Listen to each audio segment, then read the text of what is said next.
You never went talk to anyone about what you do, about yourself. When the interview day comes up, what are you going to say to them? That's a master class from Harsha. Let's say you are a data analyst. I'm looking for a data analyst role.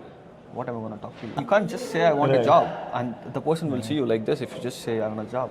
When you see your class as a whole, how many students you believe will get a full-time job in the US?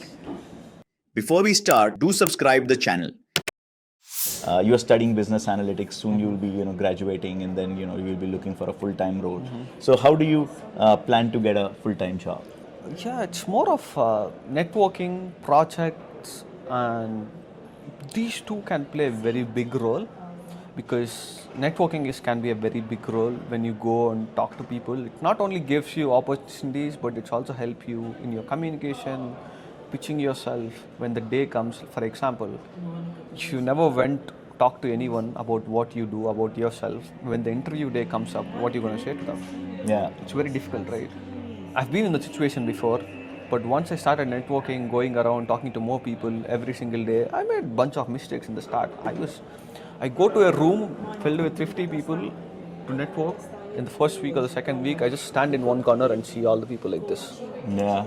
It's very difficult. Yeah. But once you start, keep doing it, that's when you get more comfortable about talking about yourself, talking about what you want, why you are here and everything. And doing projects on the other hand gives you the talking points. Let's say you are a data analyst. I'm looking for a data analyst role. What am I going to talk to you?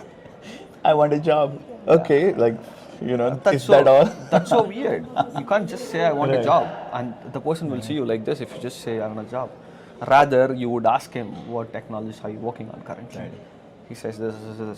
It's like, okay, recently I've done this project similarly, but it's on the small scale. What problems when you do it on a big scale?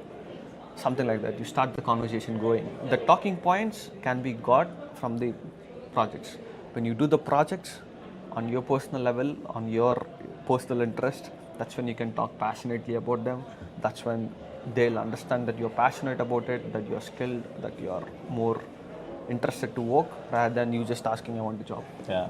So guys, that's a master class from Harsha, and you would have seen 100 people on campus saying hi to him, and it doesn't happen easily. It doesn't happen that that everyone would be so happily welcoming you. But I think he's done something exceptional that we all need to learn from, including myself, and that how to make friends and be known, because that's the number one key of getting a job in the US. So now 2 points on the long-term opportunity. So you see, of course you have done well in networking and everything, but when you see your class as a whole, how many students you believe will get a full-time job in the US? That's actually a really different. How many students are in your class? Question. We have an average of 40 students in different classes, which I have taken until now. Out of 40 students, at least 30 plus 30 to 35 somewhere around would be Indians.